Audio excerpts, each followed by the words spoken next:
And welcome everybody. A fantastic Friday. Hey, you know what that means? It's a winning Friday. It's a winning weekend.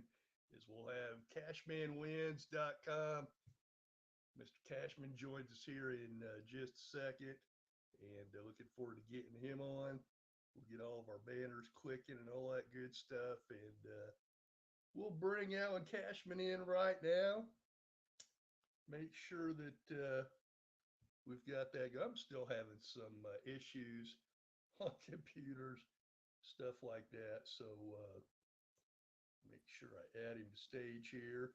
And the man himself, Alan Cashman, joins us right now. You can tell his background, man. He is at home. He is making wagers and winning. The most important, the W, flying the big W flag. Mr. Cashman, how you doing today?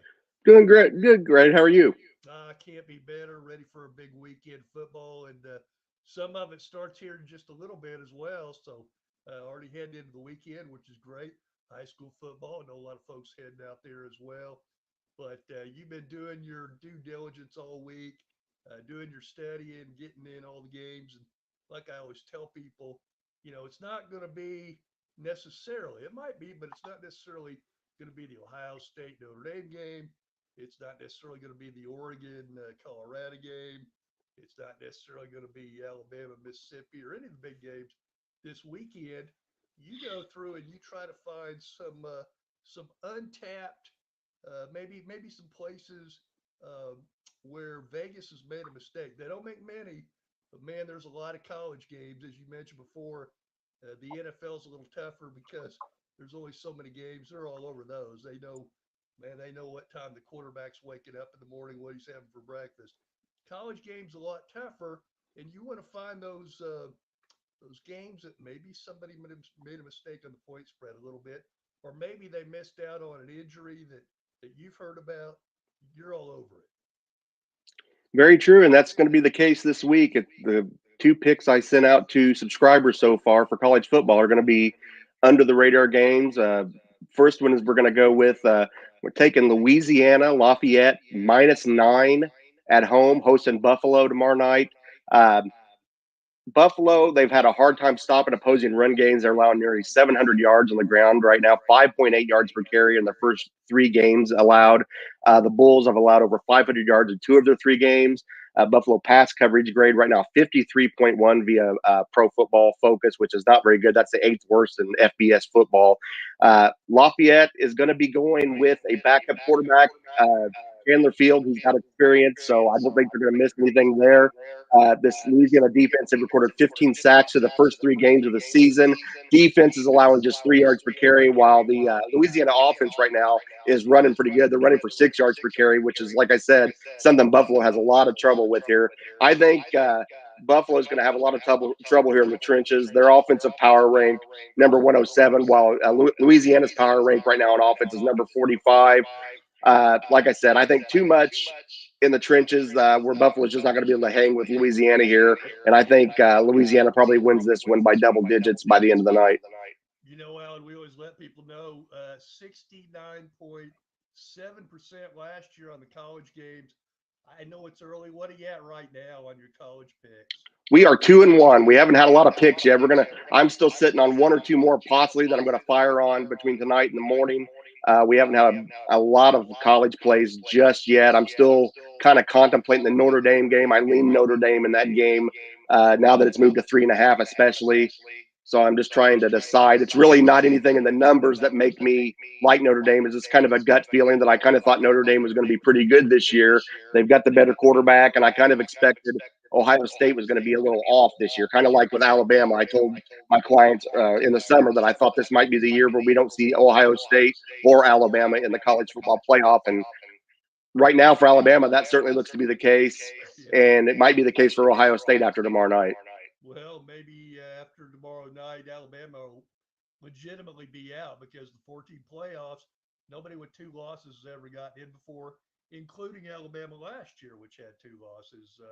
They can get their second loss tomorrow, and they're playing in Oxford, right? In that game in Oxford. No, I believe it's in Oh, Tuscaloosa, I believe. okay, gotcha. And they've already said starting the same guy at quarterback. He hadn't been that hot, so should No, be an interesting game. that was my biggest concern. I didn't think Alabama had a quarterback, and then they're favored by 7 at most books. There is a 6.5 out there that I saw earlier. So if you like Bama, you probably want to go find that. But I've looked at numbers for this. I see some averages that I look at that says Ole Miss is probably who you want to back, but I can't do it. I thought Alabama, like I said, was going to be down this year, but I don't want to go against Nick Saban after a performance like last week. Uh, Bama has given up 10 sacks last two games. That's really uncharacteristic.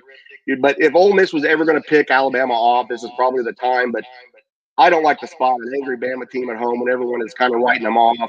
And it seems like the last 2 or 3 years where I thought Ole Miss might have their number in a situation they've getting blown out. So I would lean in the numbers. I would lean to Ole Miss here, but that's just not going to be a play for me. I could see Alabama coming in and just playing uncharacteristic of what they played so far this year and winning this one big. And we'll remind folks, $52. That's $1 a week. Will get you through the entire college and pro season. Alan's picks on the cashmanwins.com. And folks, almost 70%. You cannot sneeze at that. You try to find anybody doing better, they're going to charge you a couple grand probably. Very, So, very true. and Alan doesn't do that. Alan's for the everyday man, and that's who's watching the show, of course. And the great thing about sometimes like we move the show from 1 to 6 because due to popular people say, hey, can you move to 6 when I get off work? I can come in and watch it live. And I'm like, the great thing about this is we're going to get far more viewers after the show than we do live, but that's okay. The live folks get to ask us the questions, and one of the questions that came in earlier was, I call it the left out game. Washington State, Oregon State, two top 25 teams. And what do you think about that game? Two really, really good teams. It's one that I looked at. I considered taking Washington State at home as a 3-point underdog. I just can't get there. This is a really good Oregon State team. They run the ball well. They're running for over 6 yards per carry, 6.3 yards per carry, and their defense holding opponents to 2 yards per carry. That's one thing I look at first thing I look at really when I'm capping these games. I'm looking at teams. I'm looking at how good they run the ball and how good they stop the run, because that's a sign of how tough they are up front in a lot of areas. And Oregon State looks to be pretty tough here. I don't love their quarterback. I don't love DJ that transferred from Clemson, but they've got a really good running back in Martinez and Fenwick. Washington State's got a pretty good quarterback in Cameron Ward. 72% of his passes completed this year, 9 touchdowns. They've got a good running game too, with Dylan Payne. They got Nakia Watson, who's not having a great year, but he's had a good year in the past. And their defense, giving up 62%, not horrible. They also get allowing 3.6 yards per carry in the run.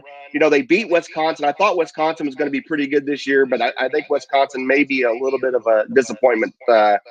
I thought they might take the Big Ten West, and I'm not sure they're going to do it now. Maybe Iowa's going to do it. I think Mordecai with Wisconsin does not seem to be stepping up to the level of competition in the Big Ten. So I don't know how big of a win that was for Washington State now. But, it's going to be a close game. I think Oregon State is the better team. Let's see, last year, Oregon State took this game last year at home, 24-10. It's going to be closer this year, but I could see either side of it, and I really can't get behind Washington State because I could see Oregon State coming in there and running the ball and covering that spread. So I just can't do it. Alan Cashman joins us every Friday, Winning Friday with the CashmanWins.com, and Alan wins more than anybody I know, certainly, and he can help you win too. $52. That's it. No hidden costs, no nothing, no VIG, none of that stuff. $52 gets you through the entire pro and college season. You're just not going to be able to beat that. Not only that, but almost a 70% winning percentage. Hey, get in there and win. Alan, I want to ask you a couple questions I got during the week that I was unable to answer. And I said, well, we'll ask Alan on Friday.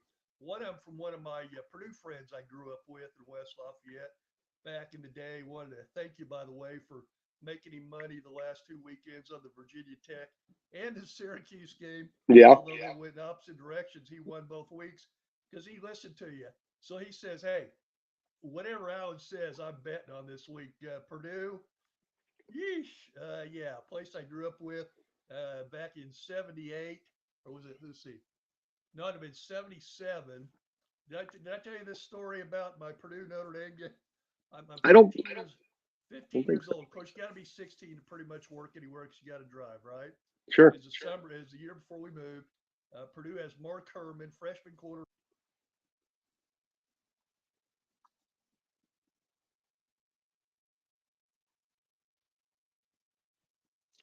I lost you. San Diego. San Diego. Yeah. And Mark Herman played for San Diego. Anyway, Purdue's ahead like 28 14 going into the fourth quarter. Notre Dame has a quarterback I never heard of until that day. Guy ended up doing okay, Joe Montana. Leads them to a 31-24 win. Made me sick to my stomach. I'm selling Coke and popcorn. Everybody tells me that the week before, hey, sell a 7 Up or Sprite.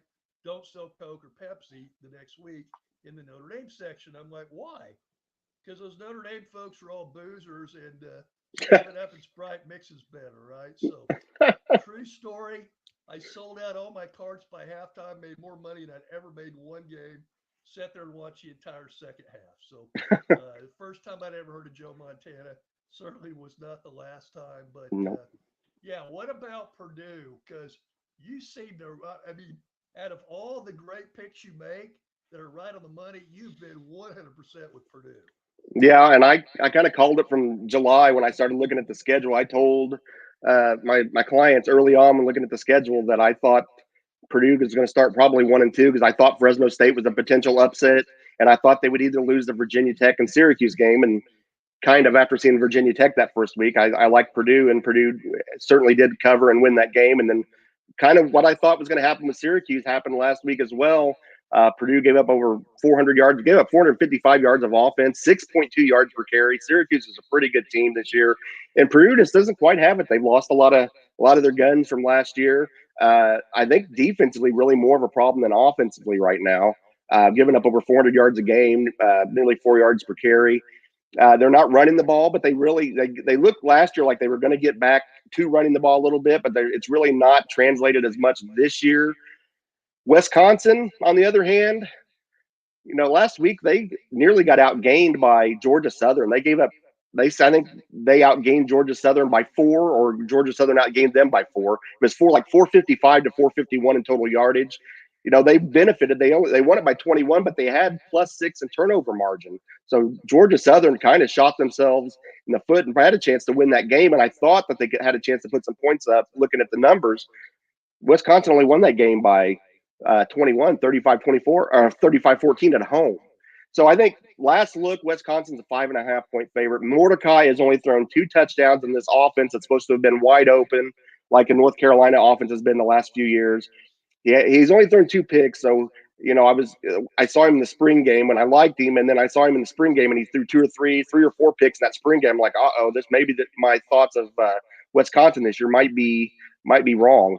And it's still early, but I think Wisconsin probably wins the game tonight. But the spot maybe call for Purdue here. Purdue's down uh, off of a home loss. Wisconsin's not really sure who they are right now. I wouldn't be shocked if Purdue wins this game, but I couldn't bet it. I would have to. I think I'd have to pass on either side here. I don't want to really want to back Wisconsin as a road dog right now the way they're playing, and I don't trust Purdue right now. Yeah, obviously. Purdue not too good at home either. So No. they've been better on the road. But then again, they only played one bad team with Virginia Tech. Hey, one of the questions I wrote down that I absolutely had to ask you that I was asked on I think it was a radio show in Miami this last week, and somebody asked me about with the NIL slash transfer portal, open transfer portal. It's not free agency; it's free agency on steroids Yeah. because even the NFL, and I didn't like the NFL as much as college because free agency I didn't like, but it's worse now in college because you're not locked in for a contract or anything. It's year to year. You break up with your girlfriend and she's still going to the same school. You want to transfer, right? So does that make it a lot harder for people in your business early on to figure out what people got. For instance, the Colorado TCU game. I, no offense to Colorado folks, but if they play that again and TCU has a game plan, which they could not have had previous to that, No. I think Utah wins that game or the TCU wins that game handily. What do you think? Yeah, and it is. It's really tough now. I use Phil Steele puts out a great magazine every Sure year. does. College football, I love. It's like a Bible for college football, but it's not as uh, useful as it used to be because you've got all these transfers. So returning starters, et cetera, et cetera. Uh, you may only have four returning starters, but you might have brought in six ringers from Alabama to join your defense. So Yes, you maybe, did. maybe, maybe you're better than you were even when you lost those starters. So yeah, it absolutely makes a difference. You've got to really, really pay closer attention to what you're looking at early in the season and kind of know you've got to read the fine print, see who these teams brought in. Uh, did they bring in players from a bigger school? Did a smaller school bring in someone that maybe was a backup at a bigger school? Now he's going to excel at a mid-major. Uh, Absolutely, it is a factor, and it is something you have to pay attention to, especially at the start of the season. Now that you've been on the show a couple weeks in a row and people are going, especially Purdue fans are like, man, this guy doesn't miss on the Boilermakers and he's an IU guy, so he's got to be pretty good, right? It's like, yeah, I think he's really good, and certainly people are tracking now and going, man, this guy wins, and hope it's if it hadn't yet, it's going to generate into some more subscriptions, which we certainly want, folks. Go to the cashmanwins.com or Cashman Wins if you've got the both of them will get you in there with the domain names. And for $52, you will win that on your first bet and then some. And yeah, Alan wins 70% of the time, which means if you just make the bets that Alan gives you with his service, you're going to win. You're going to win hundreds, if not thousands, if not tens of thousands of dollars based on what you bet. And once again, don't bet what you can't lose, right, Alan? Absolutely right. It's go into this as a leisurely thing, and then turn it into a money-making venture long term. And I would be willing to bet not too many folks that take Alan's service have lost money overall, which is rare, certainly in the handicapping business. What other games do you really like that seems that spreads off, or maybe it's a money line game or whatever? What other games do you have? Really, I sent one more game out. I'm on the fence on two games. I really, for whatever reason, the game that stood out to me the most was Northwestern at home plus 11 and a half. If it gets to plus 12, I might have to take a look at it, but they're hosting Minnesota. Minnesota's 11-point favorite on the road, and I don't like Minnesota. I didn't like Minnesota coming into the season. I think Northwestern has the better quarterback. Uh, Looked like Northwestern got it going a little bit at home against UTEP. UTEP's not very good, but I liked what I saw from Northwestern, and I haven't seen much of anything from Minnesota. So I haven't got to the window yet with that one. But it was one that's really kind of just stuck in my head all week. That seems like I ought to be one I'm playing Northwestern. So whether I play it or not, we'll see if I was right come next week. Um, the other one that I haven't played yet, and I'm probably going to, after watching some tape, I'm probably going to pass on it. I liked Memphis on a neutral site plus 6.5, maybe plus 7 against Missouri. Missouri, Brady Cook was questionable. I think he's going to play, but had a knee sprain after. But the spot is not good for Missouri off of that win last week over Kansas State, where it looked like they stormed the field, looked like they just won the national championship. That's a hard spot coming back on a neutral field to get up for. But watching tape of Missouri, they're really, really fast, really athletic receivers. And this is a step up for Memphis. I could see Memphis covering this, but I could also see a side where Missouri covers this touchdown as well. So it's kind of a coin toss after doing a little more research. So numbers say for sure that Memphis is the side to take, but the eye test may not tell the same story. So we're going to pass on those two. I sent out one other play, and it's like you mentioned, it's not something that people are going to be uh, seeing at prime time. This is actually New Mexico State at Hawaii. So that starts about midnight tomorrow night. And we're going to take New Mexico State plus 3.5 here. Uh, Neither team plays much defense, but New Mexico State has been a much better team on offense. They run for over 6 yards per carry, led by a couple of halfbacks, Thomas and Watkins. Then their quarterback, Pavia, he goes for nearly 5 yards per carry himself. At New Mexico State, they're not a high rated defense, but they have held opposing quarterbacks at 55% completion percentage this year. You look at Hawaii, their quarterback has been sacked 16 times already this year. Their offense only runs for 1.6 yards per carry. Hawaii's defense gives up 4.7 yards per carry. That's number 101 in FBS. New Mexico State offense runs for 6.4 yards per carry, which is number 4 in FBS. There's a mismatch there, and New Mexico State is the dog. I think they probably should have been the favorite in this game, so I think there might be a mistake here. You look at New Mexico on offense, they're number 13 in the nation in yards per play, while Hawaii's defense is number 113 in yards per play allowed. New Mexico State has the more dynamic offense here. I think they should be able to keep up with Hawaii. And like I said, it's not really one of those Hawaii teams that throws it all over the place like they used to. It doesn't seem like. So I think New Mexico State has a chance to upset here, but I definitely take them at plus 3 or plus 3.5 as the underdog here. Alan Cashman joins us every Friday on Winning Friday. The CashmanWins.com or thecashmanwins.com. Either one will get you in there. $52. That's it. 52 folks, you pay that on a weekend sometimes. And that's all sports. That's everything included. And so you Yeah, get everything I send out. That's going to include college basketball when it basketball, starts. everything, Yep. right? Yep. Absolutely. That's insane. See, I didn't even know when I started doing some research, like, we're going to do the new show.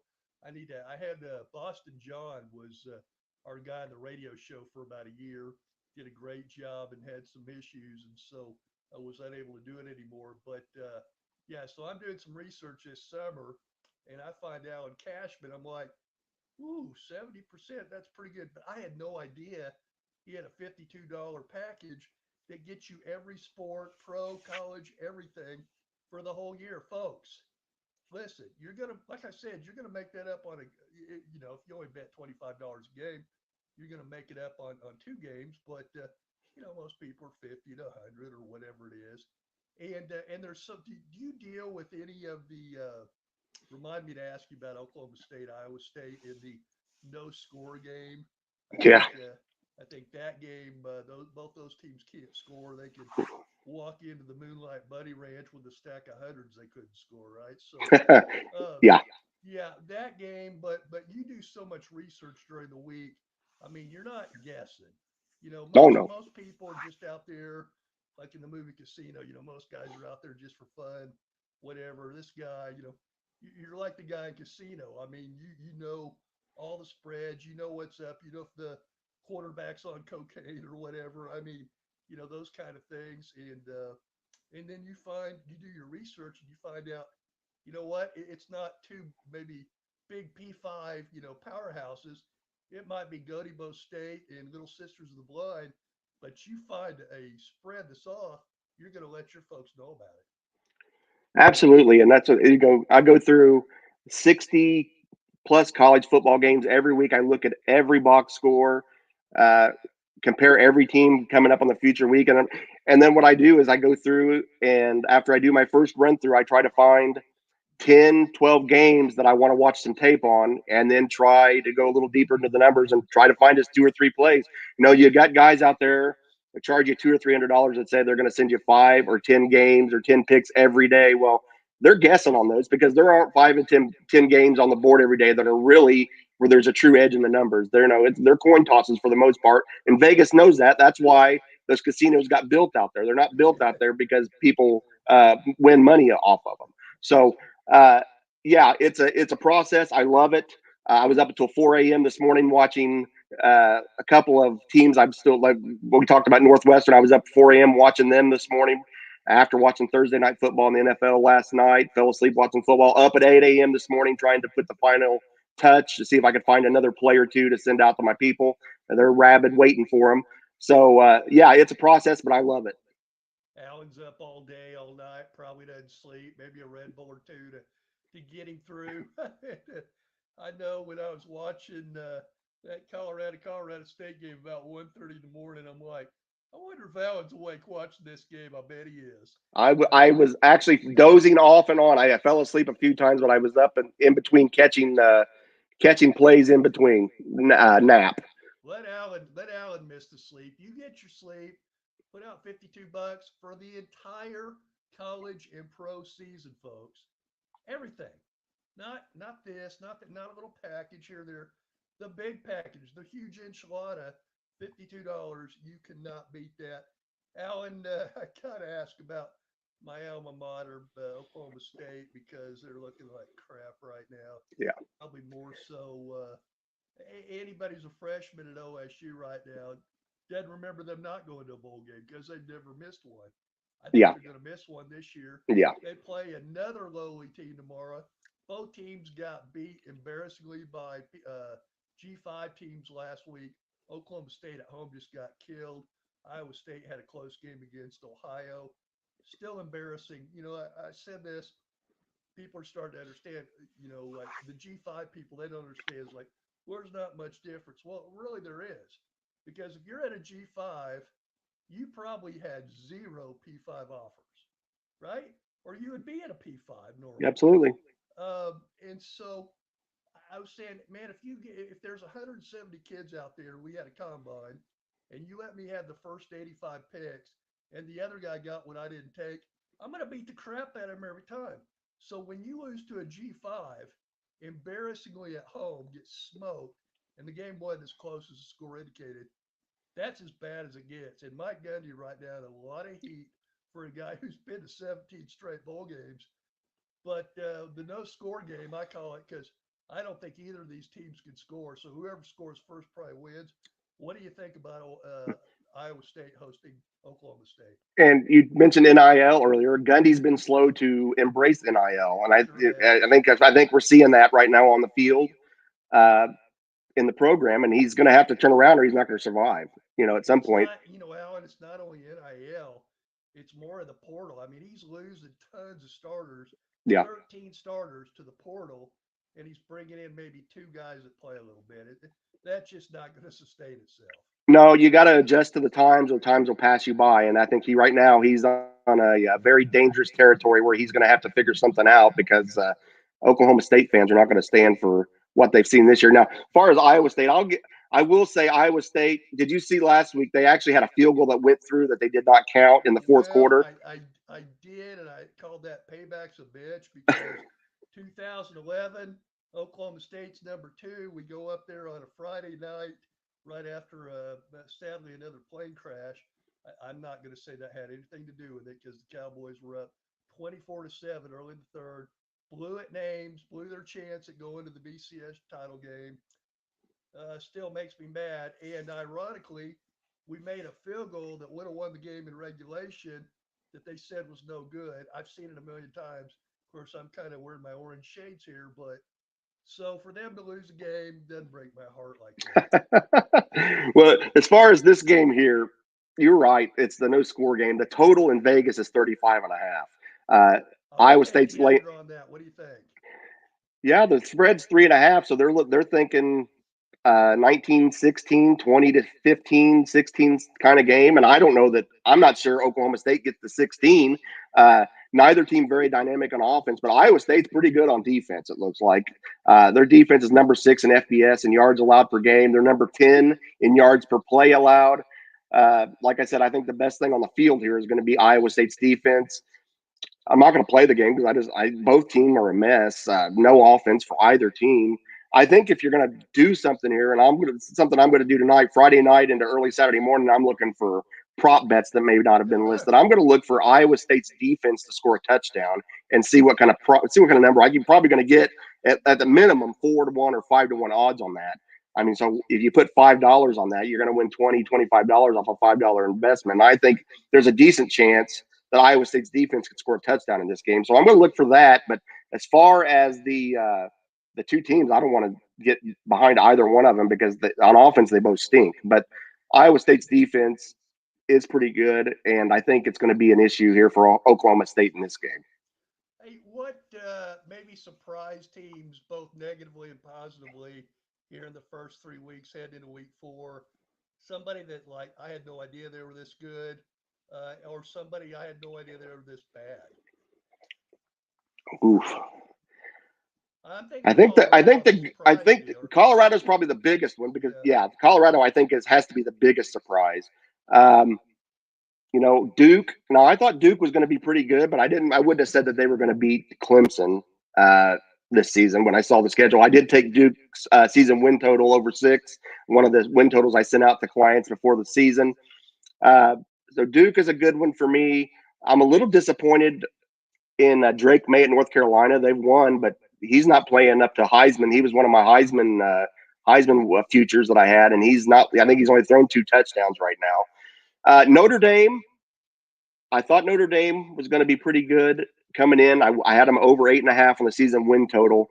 I think they're better than I thought they were. I thought maybe they were still maybe a year away from being playoff level, but I think they are playoff level.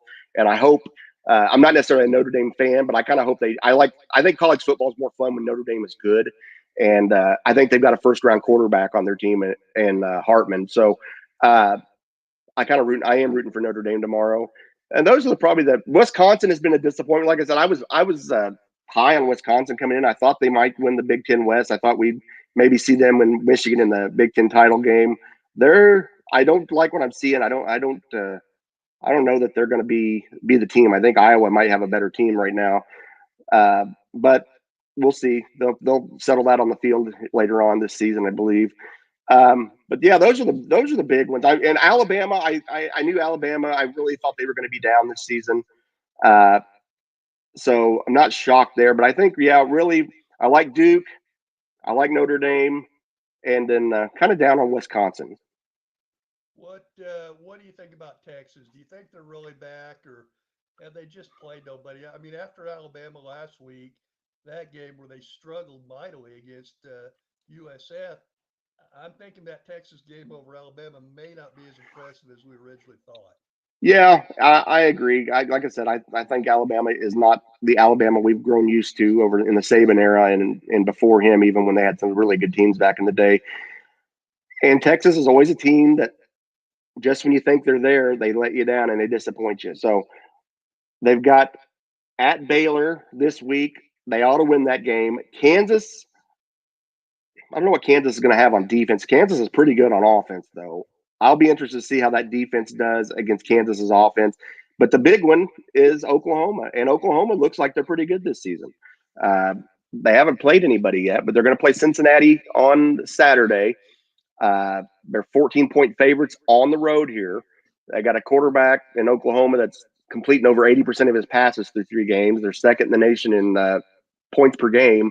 That's going to be a very interesting test for Texas. And I think Oklahoma's not really been discussed much this year.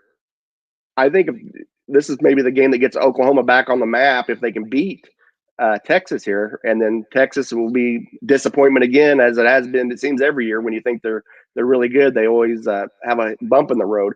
But I think Texas is good. Uh, their quarterback's only completing 60% of his passes, so you got to look at that. I think he's a good quarterback. I don't think he's a great quarterback.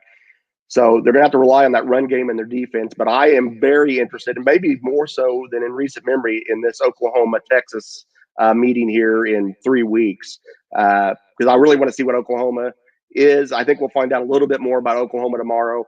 I liked Cincinnati. The first game of the year, I really like what I saw. I didn't think they looked great at Pitt, and then they got beat last week in Miami of Ohio, which I mentioned last week. I backed Cincinnati, but I thought it could be a look ahead spot. They looked really flat. So I want to see who Cincinnati is this weekend. And then I want to see, I think Oklahoma is for real. And I want to see if they prove it on the field at Cincinnati and see if they can cover this 14 points on the road. A lot of great games. The best place to find out about them from Alan Cashman at cashmanwins.com or thecashmanwins.com. You see it right there above his head. And hey, folks, be the best $52 investment you ever made in your life. Alan, I tell you what, God sent this guy to us to get him on because it's saving people a lot of money from some of these ripoffs that just guess on a million games. Alan's going to he's going to do his due diligence, research all week long, all day, all night, probably, doing it 23 hours a day and getting about an hour of sleep. But hey, he'll win for you. And everybody, who's been watching the show already knows that. And man, like I said, best $52 investment you'll ever make. My middle son discovered you last week. Your kids don't watch you; they don't care. But my middle son, he likes to bet a little bit. He said, man, that guy's doing it. He really knows Purdue. I'm like, yeah, and he's an IU guy. Imagine that. So anyway, Alan, it's always great having you on, my man. And folks can obviously go to your Twitter too, or your Facebook and ask you questions as well. Correct? Absolutely. Go to the cashmanwins.com. You can ask a question there. Follow me on Twitter at the Cashman DM me. My DMs are open. More than happy to answer questions. I love answering questions that people have for me. And then Facebook, Alan Cashman on Facebook. Just you can send me a message there as well. Absolutely. It's every Saturday, my friend. Hey, have fun watching games tonight, tomorrow, and Sunday, and then on Monday again. And we'll have you on again next week and win for everybody, right? Sounds good. Yep, that's the plan. All right. Take care, my man, Alan Cashman. Great having him on. And tell you what, we'll get him on every week. Always good stuff. Hey, want to talk a little bit about the news coming out. It's not even news. Some people are talking about it, some are not, on the Washington State, Oregon State thing. And of course, everybody's like, oh, we're going to have two super conferences someday. I don't think so. And I'll tell you why. Um, if you're going to have two super conferences, wouldn't you be losing P5 teams to G5 instead of vice versa? So far in the last year, we've added what now? Five G5 teams have moved up to P5, the four in the Big 12, and of course SMU going to the ACC. So we're getting more Power Five teams from the G5 instead of vice versa. Now we may lose Oregon State and Washington State. By the way, they play tomorrow. Winner of that can jump in the top 10 with some things going on. So that's pretty interesting. I would like to see the Big 12 go for those two schools. For one, you've always wanted to add the Pacific time zone. Well, there's two of them. You're adding two states you don't have. Well, you're adding the Seattle and Portland markets for the most part. I see it as a no-brainer, and I see it as a no-brainer for those folks too because they've got great fan bases. I think they're more aligned culturally with the Big 12. So it's going to be really interesting to see. We're going to watch all that. We're going to watch all the football games. Hope you are having a great weekend and your football team does too. Have a great weekend, everybody.